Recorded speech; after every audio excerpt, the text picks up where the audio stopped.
तो खबर क्या है कसम संविधान की में इस वक्त ब्रेकिंग क्या है। ज्ञानवापी पर इस वक्त बड़ी खबर है। ज्ञानवापी सर्वे पर मुस्लिम पक्ष की याचिका पर कल सुप्रीम कोर्ट में सुनवाई होगी। मुस्लिम पक्ष ने हाईकोर्ट के आदेश को सुप्रीम कोर्ट में चुनौती दी है। इलाहाबाद हाईकोर्ट ने दिया है सर्वे का आदेश।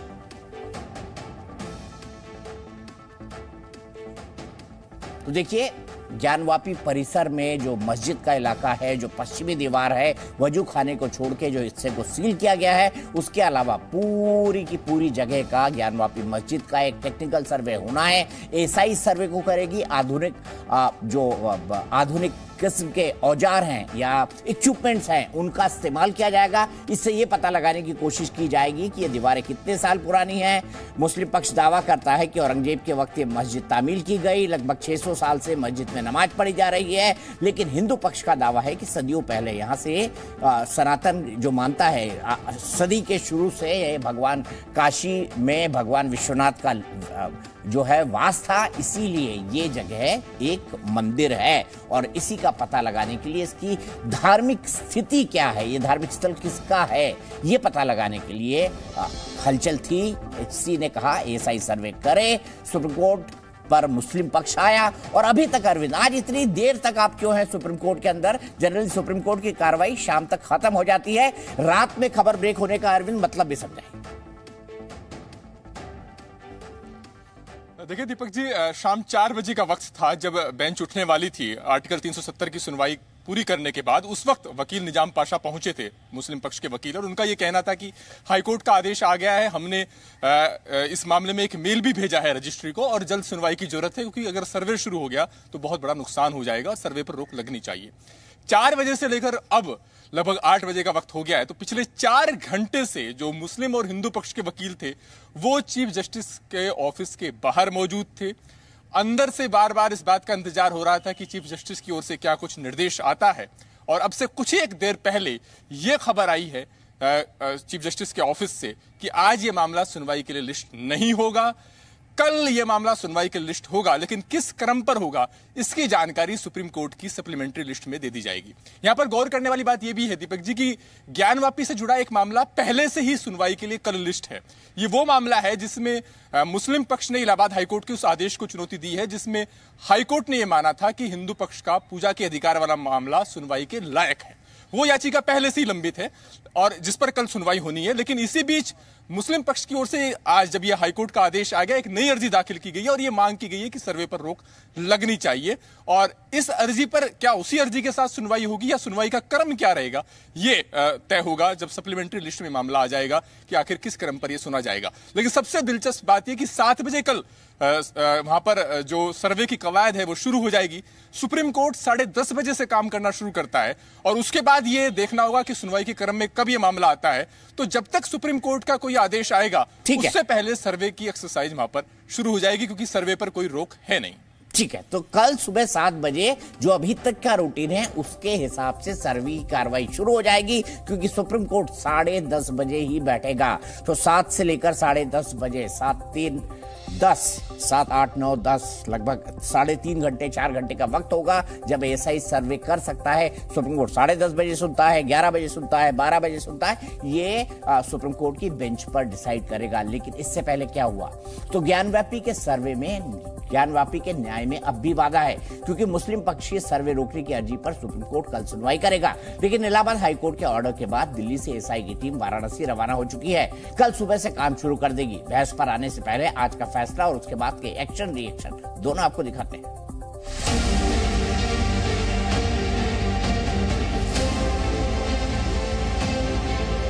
इलाहाबाद हाईकोर्ट के फैसले को कम शब्दों में समझे तो ये है कि सर्वे नहीं होगा तो न्याय कैसे होगा, सच कैसे पता लगेगा। दूसरा ये कि एएसआई गारंटी दे रहा है कि ज्ञानवापी के स्ट्रक्चर को नुकसान नहीं होने देंगे, तो भरोसा करने में क्या हर्ज है।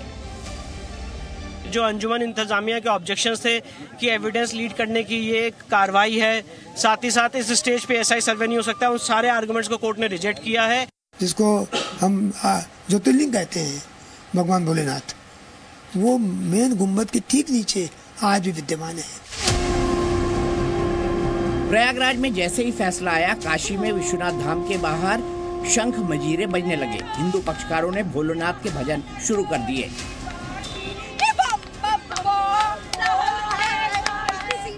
जो साक्ष्य बाहर नहीं आया था, अब वो साक्ष्य भी बाहर आएगा। यह फैसला हम लोग के लिए एक टर्निंग पॉइंट है, हिंदू समाज के लिए टर्निंग पॉइंट है और 100 करोड़ हिंदुओं के लिए टर्निंग पॉइंट है। फैसले से दूर तक खुशियां दिखी। यूपी के सीएम योगी ने कहा था कि ज्ञानवापी मंदिर ही है। उनके डिप्टी सीएम ने कहा सर्वे का सत्य निश्चित तौर पर शिवम और सुंदरम होगा।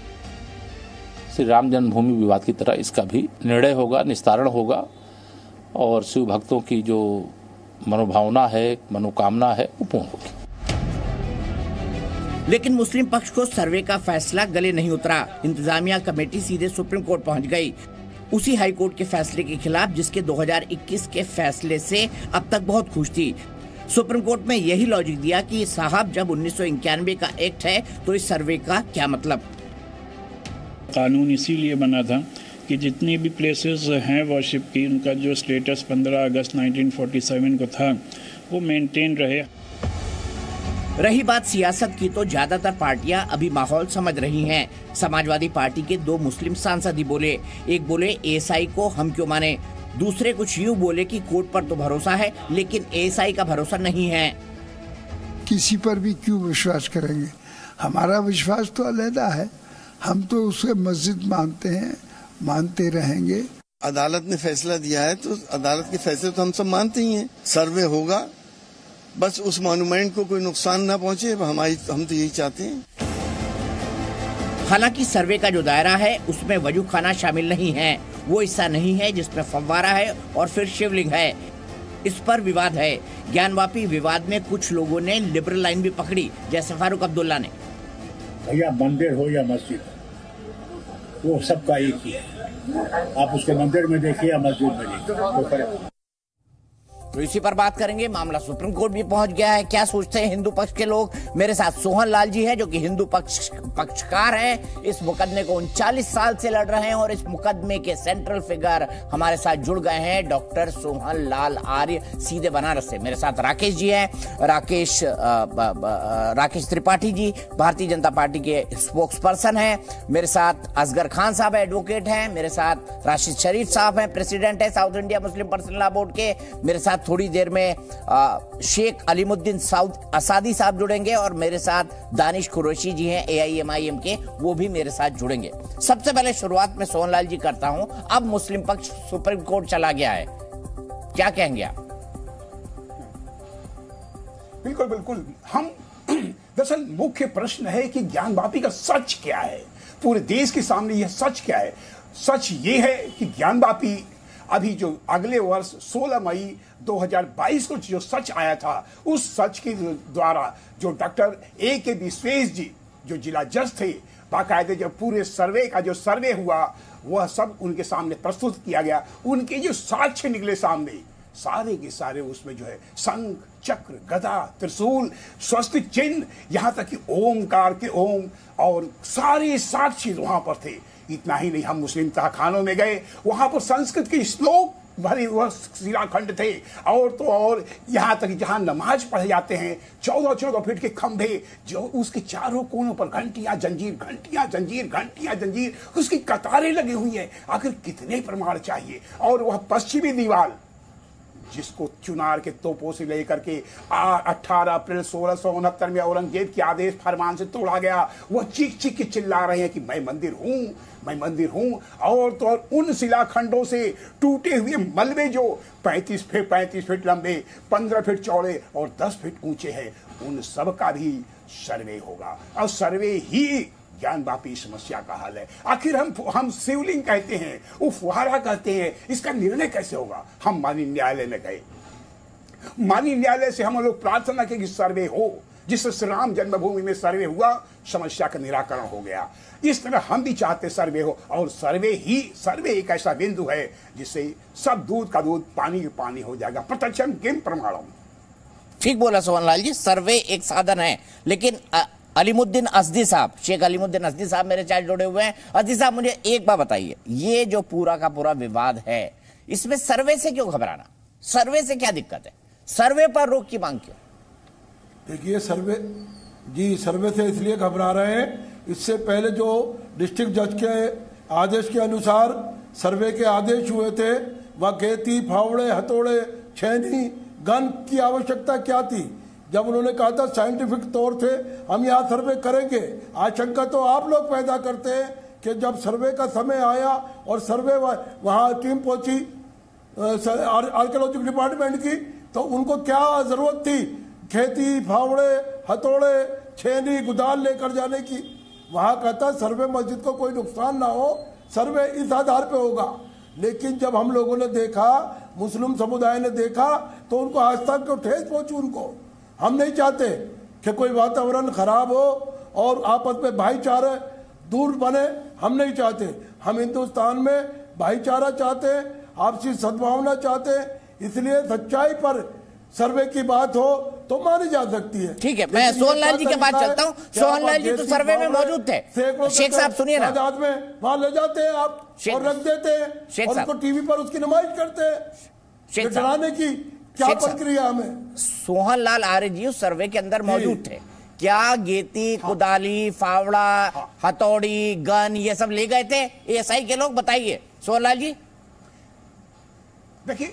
देखिए एएसआई के लोग जो फावड़ा थोड़ा ले गए थे, लेकिन उसका उपयोग घास को छीलने के लिए था, अभी उसका प्रयोग नहीं हुआ था। ऐसा केवल वो जो है रखा गया था। हमारे कहने जो उनके आधुनिक ऑपरेटर्स हैं वह सब के सब जो है बहुत ही आधुनिक है। जो श्री राम जन्मभूमि थे उससे ज्यादा आधुनिक है। जैसे भाई कॉरिडोर के अंदर जो उसकी नुमाइश की गई, हथौड़े की, गेती की, गन की, वो क्या क्या जरूरत पड़ रही थी वहां उसकी?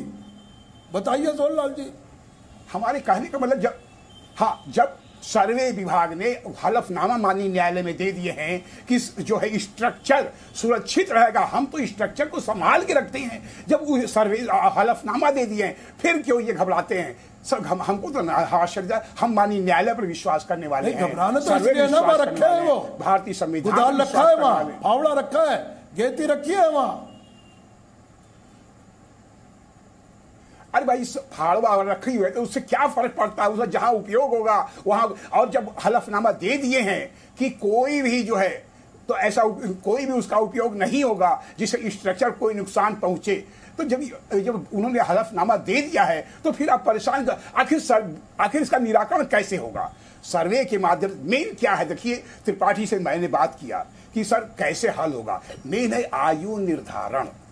आप ठीक से ध्यान से सुनिए, सर्वे का उद्देश्य है आयु निर्धारण। जो 3 गुंबद हैं ऊपर, जो 18 अप्रैल 1669 में माननीय औरंगजेब के फरमान से तोड़ा गया, क्षमा करें माननीय शब्द आ गया था, माननीय नहीं, हमारे जो है मुगल आक्रांता थे, माननीय नहीं कहना चाहिए, क्षमा करें, जो है मुगल आक्रांता के फरमान से जो तोड़ा गया, तो हमारे आराध्य स्थल को वह उसका जो गुंबद है उसकी आयु निर्धारण, और उसके नीचे 3 शिखर जो हमारे भव्य मंदिर का, दिव्य मंदिर का वह हिस्सा है, उसका आयु निर्धारण पता किया जाएगा। और तो जो 3 गुंबद हैं वह उसकी नींव नहीं है, हमारे मंदिर की दीवालों पर है। यही आयु निर्धारण हुआ कि दीवार का आयु निर्धारण क्या है, 2000 साल पुराना। सोहनलाल जी देखिए, सोहनलाल जी गलत बयानी से काम मत कीजिएगा। देखिए डबल होता है, दो सेकंड और फिर गुंबद का आयु निर्धारण क्या, फैसला साफ हो जाएगा आयु निर्धारण से। और फिर और बिंदु है और आगे बोलते ही रहेंगे। नहीं शेख साहब, मुझे एक बात बताइए, ये मस्जिद के अंदर शंख, ओम की आकृति, संस्कृत के श्लोक किए क्यों? देखिए दीपक जी, वो जो है एक राउंड से बनाया गया है, पेंसिल नुमा लोहे की एक धार से आकार से। क्या मैं पूछना चाहता हूं, कोई त्रिशूल लेटा हुआ होता है इस तरह का, और आकार ना हो, डमरू ना हो उसमें, कर बोले कि वो बस्ती है और शिव जी के जो है त्रिशूल में डमरू ना हो, क्या ऐसा उचित है? ऐसा कोई त्रिशूल दिखता है इस आकार का जो लेटा हुआ हो? सोहनलाल जी कुछ कहना चाहते हैं? जो 4 पत्ती का फूल है वो हमारी मस्जिदों में होता है, जिसको आप कमल का फूल कह रहे हैं। ठीक है, बताइए सोहनलाल जी। क्या मस्जिदों में, क्या आपने किसी मस्जिद में संस्कृत की नागरी शैली में संस्कृत के श्लोक देखे हैं? मस्जिद तहखाने में, मुसलमानों के तहखाने में जो 50 वो संस्कृत का जो क्या किसी मस्जिद में नंदी को देखे? क्या किसी मस्जिद में नंदी को विराजमान होते देखे? नहीं देखे। क्या किसी मस्जिद का पर्पस, क्या किसी पश्चिमी घाट में सारे शंख चक्र गदा के साथ और गणेश जी की मूर्ति देखे, हाथी की मूर्ति देखे, बाण देखे, शंख देखे और सब मस्जिद के अंदर कोई चीज नहीं है। सच जानते हैं तो वह मस्जिद नहीं है, महज जिद है। वो सब चीजें बाहर ही है, जिद नहीं है। देखिए साफ साफ। अच्छा एक बात बताइए, मस्जिद की दीवार पर हमने कोई छेड़छाड़ नहीं की। मस्जिद की दीवार पर मां श्रृंगार गौरी क्यों है, ये बताइए ना। नहीं वो बाहरी है, बाहरी है दीवार है, अंदर नहीं है मस्जिद के।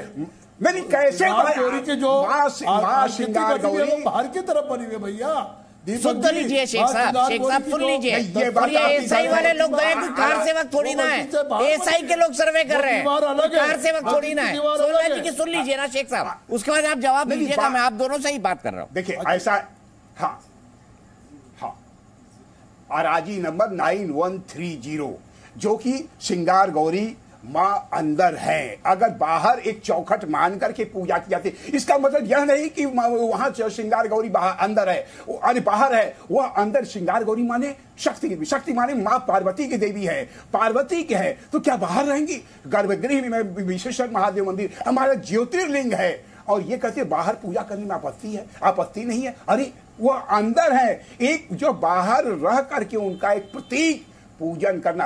और भले ही वह मंदिर ध्वंस हो गया हो, लेकिन पूजन पाठ जारी था। 16 अक्टूबर 1916 के बाद भी हिंदू लोग पूजन पाठ किया करते। हमारे वहां गणेश जी हैं, हमारे वहां सारे अन्य देवी देवताएं हैं, एक नहीं। आप किनकी बात कर रहे हैं?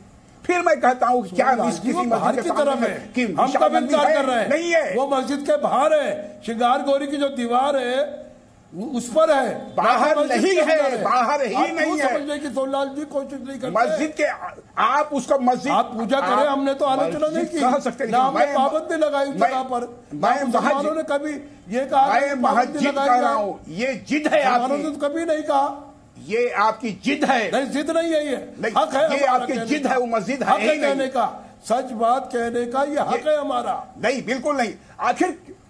आखिर किस वहां पर शंख चक्र गदा है, ओम लिखा हुआ, ओम एक जगह नहीं कम 50 जगह, और तो और उमा महेश्वर की मूर्ति है। हम अंदर गए हुए और अब कोई भी इस तरह अरे सर जी बाहर नहीं, मस्जिद भी दिखाई मस्जिद के अंदर नहीं है। मस्जिद 4 फुट की जो पत्ती है। अच्छा एक सवाल का जवाब शेख साहब, मेरे प्रोड्यूसर अखिल मुझे बता रहे हैं, मस्जिद में क्या नमाजी त्रिशूल का निशान बनाएंगे? क्या नमाजियों ने श्लोक लिखे हैं मस्जिद के अंदर? दीपक चौरसिया जी पहाड़ी की ओर तहखाने में किसी शरारती तत्व। शेख साहब आप कभी काशी गए हैं? आप कभी बनारस गए हैं? हाँ मैं गया हूँ। आप गए हैं? आपने देखी है ज्ञानवापी? हाँ मैं इलेक्शन में गया हूँ। नहीं आपने देखी है ज्ञानवापी मस्जिद? ज्ञानवापी मस्जिद अभी दूसरे चैनल शेख साहब बताइए ना, आपने देखी है मस्जिद? देखा है कि दीवार अंदर है कि बाहर है? आपने देखा है? सुनिए ये देखिए मेरी बात सुनिए, जब आप लोग टीवी पर दिखा रहे हैं और वहां दर्शन करते हुए दिखा रहे हैं लोगों को, वो सारा हिस्सा बाहरी हिस्सा है, मस्जिद के अंदर नहीं है। अच्छा मुझे बताइए, क्या मस्जिद के बाहरी हिस्से में मंदिर होगा? शेख साहब ये भी बता, क्या मस्जिद के बाहरी हिस्से में मंदिर होगा? बहुत से जगह है। आइए दिल्ली में मैं दिखाता हूँ, मस्जिद की दीवार और मंदिर की दीवार एक है। आइए मैं दिखाता हूँ। मंदिर काशी में आपने ज्ञानवापी परिसर नहीं देखा? आप मान रहे इस बात को?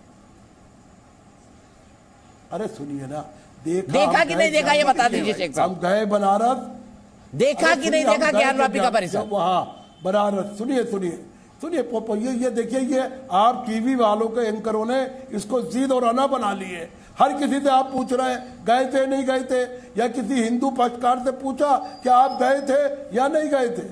ये केवल हमसे क्यों? अरे सर ये तो बनारस ही रहते हैं सर, बचपन उनका। सोहनलाल आर्य साहब पैदा ही वही हुए हैं। डॉक्टर साहब आप वही पैदा हुए ना? हाँ सोहनलाल जी का हम आदर करते हैं, बगल में रहते हैं, उसके बगल में रहते हैं भाई, बनारसी हैं, हम जानते हैं, इनकी आस्था है वहाँ, हम इससे इनकार नहीं कर रहे हैं। लेकिन सवाल ये है सोहनलाल जी, वो जो दीवार है शिगार गोरी जी की, पर शेख साहब कैसी बात करते हैं आप ज्ञानवापी परिसर में गए नहीं, बनारस गए कि नहीं गए मुझे पता नहीं, लेकिन आप फैसला टीवी पर सुना रहे कि नहीं साहब वो तो मस्जिद ही है, और फैसला ये भी सुना रहे शेख साहब आप कि आपने टीवी पे तस्वीरें देखी, उसके आधार पर आपने फैसला कर लिया। माननीय प्रधानमंत्री जी ने वहाँ कॉरिडोर बना दिया, अब क्या निशानियां बची है वहाँ, सब तोड़ ताड़ दिया। आप बात कर रहे हैं दीपक चौरसिया जी, जब कॉरिडोर बनाया प्रधानमंत्री जी ने वो सारे निशान रास्ते बंद हो गए। अब क्या बंद हो गए? आकार है नहीं क्या बंद हो गए वहां पर? जब कॉरिडोर बना है अरे मैं ये कह रहा हूँ रास्ते वो अलग अलग कर दिए, कॉरिडोर बन गया वहाँ। शेख साहब आप बताइए ना, जहाँ रास्ता था वही है, जहाँ अरे भाई साहब जहाँ रास्ता नया बना दिया ना। वैसे शेख साहब आपको घूमना है तो आपको टिकट और रहना खाना मैं दूंगा। शेख साहब आपको जाना है सच पता लगाने तो रहना खाना सब मेरी तरफ से। खान साहब को जानकारी नहीं है, रास्ता वही है जो पहले घुमा हुआ हूँ तो जाता हूँ मैं सामाजिक कार्यकर्ता की हैसियत से, हर जगह मुझे जाना पड़ता है। बनारस भी गया हूँ मैं। अरे मैं ज्ञानवापी परिसर की बात कर रहा हूँ सर, आप जिसका फैसला सुना रहे हैं। मेरी देखिए, अरे सुन तो लीजिए, फैसला तो आप लोग सुना रहे हैं सर, मैंने तो ये पूछा सर्वे की बात कर रहा हूँ सर, मैं फैसला थोड़ी सुना रहा हूँ, मैं तथ्यों के आधार पर बात कर रहा हूँ, सवाल पूछ रहा हूँ। नहीं तो आप कह रहे हैं ना, आप फैसला आप सुना दे तो आप सुना दीजिए फैसला।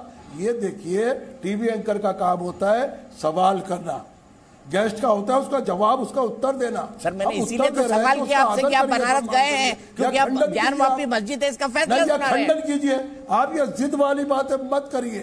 3-4 टीवी डिबेटों पर एंकर का यही हो गया बोलने का तरीका कि भाई गए थे या नहीं गए थे। मैं आपसे पूछ रहा हूं आप कितनी मर्तबा गए, बताइए आप, क्या आप मस्जिद के अंदर गए? अच्छा ठीक है, मैं आपसे एक बात पूछता हूं, ये ज्ञानवापी पर एक पश्चिमी दीवार है, वो बाईं ओर है, कितनी ऊंची दीवार है और इसमें क्या क्या बना हुआ है? मुझे सिर्फ इतना बता दीजिए ज्ञानवापी में क्या क्या मुस्लिमों का प्रतीक चिन्ह है। मैं बता रहा हूं, अरे मैं बता रहा हूं, मस्जिद के गुम्बद के नीचे वो दीवार है, मस्जिद की जो है बैक साइड पर है, जहां हम लोग इमाम साहब खड़े होते हैं, उसकी पश्चिमी दीवार है वो। आप पूछ रहे हैं बच्चों की तरह किधर है क्या है? अरे मैं इतना बड़ा आदमी, सर मैं तो बच्चा ही हूँ आपके सामने, शेख साहब आपके सामने तो बच्चा ही हूँ ना।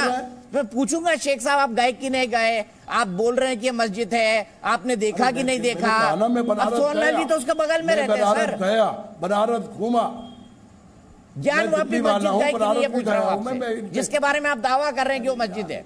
देखो मेरी बात सुनो, मैं किसी टीवी चैनल पर इसका जवाब नहीं दे रहा, ये अना का सवाल बना लिया आपने टीवी वालों ने, गए थे या नहीं गए थे? अगर गए थे तो क्या फायदा और नहीं गए थे तो क्या नुकसान? ठीक है हाँ सोनलाल, हाँ एक हम खान साहब का 2 मिनट 20 सेकंड के अंदर इनका समाधान करते हैं।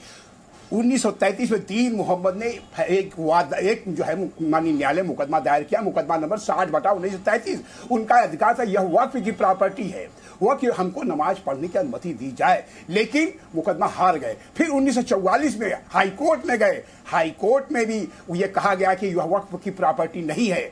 उसके बाद उन्होंने यह फैसला आया 1944 में, उसमें अंग्रेजों का जमाना था।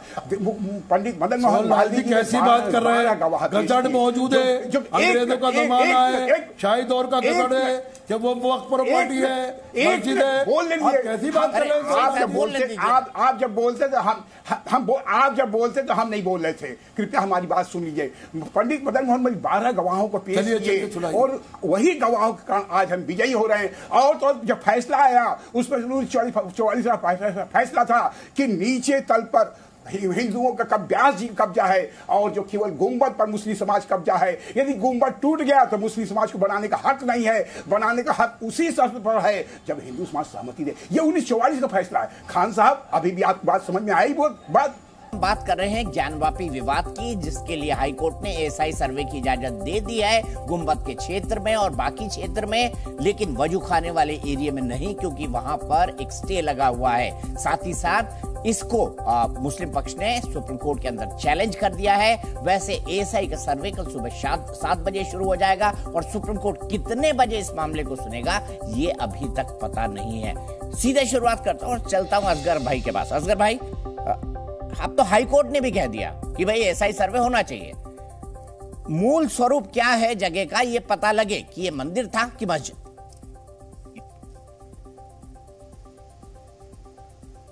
देखिए दीपक भाई,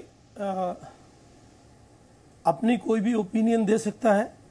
जहां तक कोर्ट के ऑर्डर का सवाल है उसका हम खैर मकदम करते हैं, एहतराम करते हैं और मानते हैं। इससे पहले भी माने हैं, इससे बड़े बड़े फैसले माने हैं जहां बिल्कुल फैसला दे दिया गया कि भाई इसको हम मंदिर नहीं था मस्जिद ही थी, उसके बावजूद भी हम फैसला कर रहे हैं और आस्था के आधार पर कर रहे हैं, तब भी हिंदुस्तान के सारे मुसलमानों ने माना। इससे पहले बाबरी मस्जिद के सिलसिले में आज भी मानते हैं और एहतराम करते हैं उनके फैसलों का, कोर्ट के। लेकिन ये कि अब ओपिनियन हमारी अपनी है, एक अलग है। कोर्ट ने दिया है in the interest of justice. मैं हालांकि वकील हूँ लेकिन फिर भी मेरा मानना है कि in the interest of country भी होना चाहिए। मुल्क में अगर कोई चीज़ खराबी की तरफ लेके जा रही है, नाराज़गी की तरफ लेके जा रही है और जिससे मुल्क का नुकसान हो रहा है तो उसको हमें सोचना चाहिए। अभी बहुत सारी चीजें अरे आज काशी में आपस में नाराजगी क्या हो रही है, बम बम बोल रहा है काशी सर्वे की इजाजत मिलने के बाद। सब नहीं गा रहे थे, बल्कि वो भी देखिए एक गलत है कि अगर किसी की इबादत गाह जा रही हो और कोई दूसरा आदमी जश्न मना रहा हो तो ये मुनासिब नहीं है। अगर आप कहते हैं मंदिर, उस पर मुसलमान जश्न मनाए, बिल्कुल गलत, बिल्कुल गलत। मुसलमानों को नहीं मनाना चाहिए। लेकिन इसी तरीके से कोई उसको मस्जिद मानता हो, केस है भाई। कोई भी ये फैसला दे के भाई मेरे, आप बहुत सारी बातें सुनिए। अरे दीपक भाई, मस्जिद बनाई, अरे दीपक भाई मुझे मालूम है, मनाया ना उस पे, यही तो पूरा केस है, यही तो मेरा तर्क है। अच्छा सुनिए, आप सवाल ये ना, आप सुनना नहीं चाहते, आप चाहते हैं पब्लिक तक आवाज और बात सही पहुंचे भी नहीं, ये बात है ना। अरे भाई अगर ये बात है कि मंदिर थी, मैं आपको देखिए दीपक भाई सुनिए, मैं अपनी बात मुझे रखने दीजिए ना। मैं आपसे सवाल करता हूँ, जिस शख्स का आप बार बार नाम लेते हैं औरंगजेब, वो कौन था? कोई मामूली सा आदमी था, कोई भिखारी था या कोई बादशाह था? आप बताइए। अगर वो बादशाह था और उसने वाकई अगर मंदिर तोड़ा, सुन तो लीजिए ना, अगर उसने मंदिर तोड़ा तो मैं आपसे पूछता हूँ उसने कोई भी निशान क्यों छोड़ा? अगर मंदिर तोड़ा तो कोई भी निशान क्यों छोड़ा? ऐसा नहीं है भाई। ये सब चीज़ें, आप फूल को त्रिशूल कह दें, फुआरे को आप शिवलिंग कह दें, हमें खुद भी इस बात पे अफसोस होता है कि हम, ये तौहीन है। अगर आप फुआरे को शिवलिंग कहें तो ये तौहीन है शिवलिंग की। हम भी एहतराम करते हैं, हम आपके मजहब का, अपने मजहब का, दुनिया के सारे मजहबों को एहतराम करते हैं और करना भी चाहिए। आपको हमारे मजहब का करना चाहिए, हमें आपके मजहब का करना चाहिए। मैं इसीलिए, अब आप बार बार, जैसे अब ये भी सोहनलाल जी हमारे बड़े भाई हैं, बड़ा एहतराम करते हैं सोहनलाल जी का, लेकिन हलफनामे की बात कर रहे थे। सोहनलाल जी से मालूम करिए, हलफनामा तो आपने बाबरी मस्जिद के लिए भी दिया था, हमें सुप्रीम कोर्ट को दिया था आपने, ये ऐसा ही है। सुप्रीम कोर्ट को और हलफनामा। अरे कोई भाई कैसी बात कर रहे हैं, ये एसआई पे हमें कोई भरोसा नहीं है, हमें कोर्ट पे भरोसा है, कोर्ट पे भरोसा है, एसआई पे नहीं। और फैसले हम थोड़ी सुना रहे हैं, फैसले आप सुनाते हैं। हिंदुस्तान के एक जिम्मेदार आदमी ने 4 दिन पहले फैसला सुना दिया, योगी जी ने फैसला सुना दिया कि नहीं जी ये तो मंदिर है, मंदिर है। कोर्ट ने भी फैसला किया नहीं। आपने मुख्यमंत्री के जिम्मेदार लोग फैसला सुना रहे। आप क्या हमसे, मुख्यमंत्री जी ने कुछ गलत कहा? आप हमसे कह रहे हैं हम फैसला सुना रहे हैं। अरे भाई हम कहाँ पे पूछ रहे हो ना, हम तो सिर्फ इतना कह रहे हैं जी को कहना चाहिए था कि वो मस्जिद मत बोलिए, वो मंदिर है। आप बिल्कुल नहीं कहना चाहिए था। अच्छा, और इन चीजों जहां तक डिबेट का सवाल है दीपक भाई, मैं आपसे ये कहना चाह रहा हूँ, मुल्क में और क्या हो रहा है वो भी देखिए। ट्रेन में 3 मुसलमानों को मार दिया गया, सिर्फ कम्युनल दुहाई और नारे लगाकर। इन चीजों पे भी गौर करिए। ये नफरत नहीं है तो और क्या है? आप मुझसे कह रहे हैं कि इसमें कौन सी नाराजगी हो रही है? ये नाराजगी नहीं, नफरत है। इसमें जहर उगला जा रहा है और इसमें क्या हो सकता है? वकालत की हत्या करने पर तुले हुए हो। ये तो, अरे बंसल साहब, वकालत की बात नहीं है, ये जगहों पर आप मुल्क के सारे लोगों को जगा रहे हो, मुसलमानों को भी निशानदेही करें कि हर मंदिर के नीचे गए, इस मंदिर के नीचे मस्जिद की खुदाई करो, सारे मुसलमान मंदिरों की निशानदेही करें। आप चाहते हो कि हर मंदिर के नीचे कहेंगे इसमें मस्जिद थी, लाओ जी इसकी खुदाई करो, और एग्जाम सुप्रीम कोर्ट को और हाई कोर्ट को और ट्रायल कोर्ट को कि भाई आपने उसमें ऑर्डर पास किया था, हमारे इसमें ऑर्डर पास मुसलमान है या वकील है ये बता दो। अरे असगर भाई ब्रेक लगाना भी सीखो यार, आपकी गाड़ी नॉन स्टॉप चलती रहती है, आप सुनते ही नहीं किसी का, एक लाइन से बोलना शुरू करते हैं फिर बोलते ही रहते हैं। बात है वो कहनी चाहिए, सही बात। अच्छा सही, बिल्कुल सही बात कही है सर प्रजातंत्र। राकेश त्रिपाठी जी, योगी जी ने क्यों कहा भाई वो मंदिर है? मैं आ रहा हूँ विनोद जी। देखिए दीपक जी, सत्य में वो जयते, सत्य की ही जय होगी। सत्य परेशान हो सकता है लेकिन पराजित नहीं होगा। और आज जो इलाहाबाद हाईकोर्ट का फैसला आया है, निश्चित तौर पर यह सत्य के तथ्य के अन्वेषण की तरफ बढ़ रहा है। मुझे लगता है कि जिस तरह का प्रयास फिर सुप्रीम कोर्ट में जाकर के इस पूरे मामले को अटकाने, लटकाने, भटकाने का प्रयास किया जा रहा है, यह प्रयास दुर्भाग्यपूर्ण है और यह प्रयास बंद करना चाहिए। मैं बहुत आदर के साथ कह रहा हूं कि आपको अपने खुदा पर यकीन है तो खुदाई से क्यों डर रहे हैं? अगर आप हर पूरे यकीनी तौर पर कह रहे हैं कि वो मस्जिद है और वहां कभी मंदिर नहीं रहा है, वो किसी भग्नावशेष पर नहीं बना है, तो सच सामने आ जाएगा ना। आप कह रहे हैं एएसआई पर भरोसा नहीं, कोर्ट पर भरोसा है। सच ये है कि कोर्ट की अवमानना का कानून केवल हटा दिया जाए तो इनका भरोसा कोर्ट पर भी नहीं रहेगा। ये कोर्ट के उस दंडादेश से डरते हैं जिसमें कोर्ट के आदेश को ना मानने पर कारागार हो जाती है, सजा का प्रावधान होता है। उसके आधार पर केवल ये कोर्ट पर मान रहे हैं और उसके बाद भी ये कह रहे हैं कि आस्था के आधार पर दिया गया बाबरी का फैसला था। बाबरी का फैसला इसी आर्कियोलॉजिकल सर्वे ऑफ इंडिया की वैज्ञानिक तथ्यों के निष्कर्ष पर था, जो पूरी जांच हुई थी उसके आधार पर था। जो तमाम सारे पौराणिक ग्रंथों का उल्लेख था, उन शास्त्रों के उल्लेख के आधार पर था।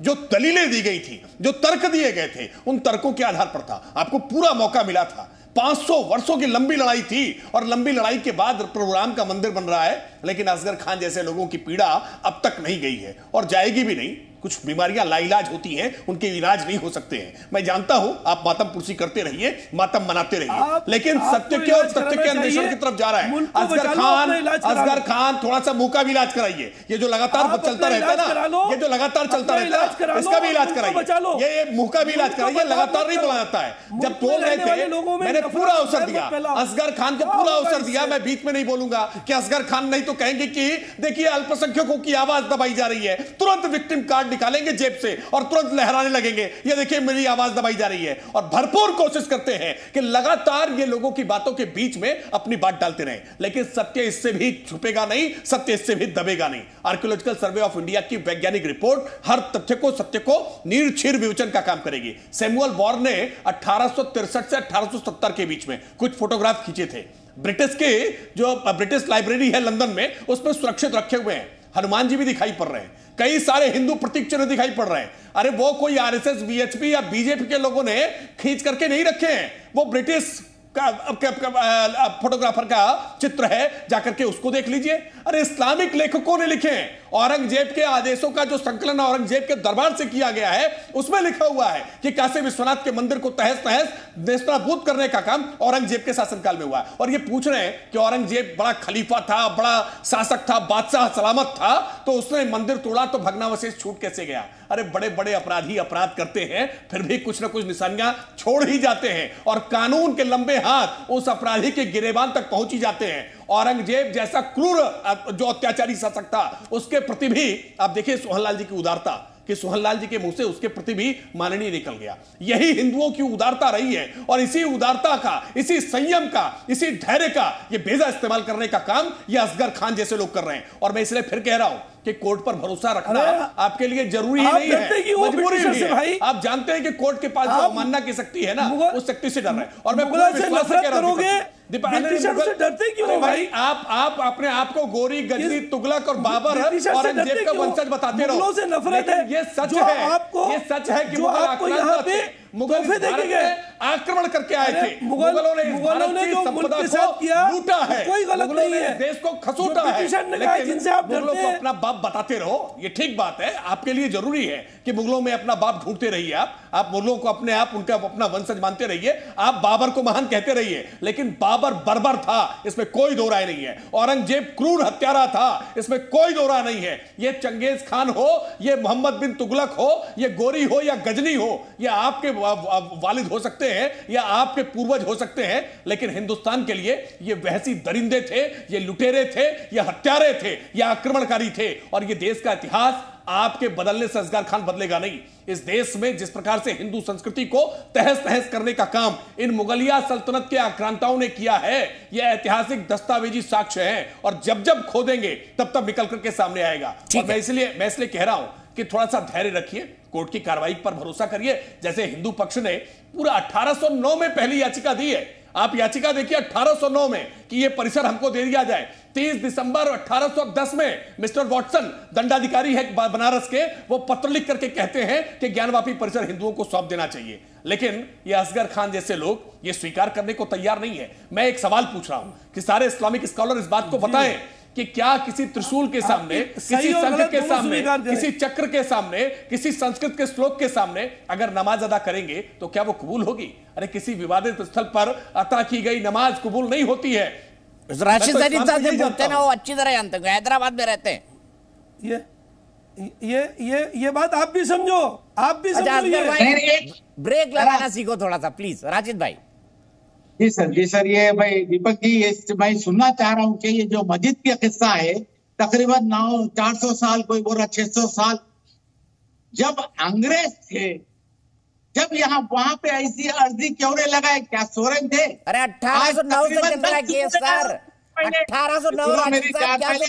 बाबा पहले सुनो, हमारे 10 नस्ल नमाज पढ़ते पढ़ते खत्म हो गए, आप जाग रहे तुम 10 नस्ल के ऊपर खत्म हो गए नमाज पढ़ते पढ़ते वहां पे तनाव।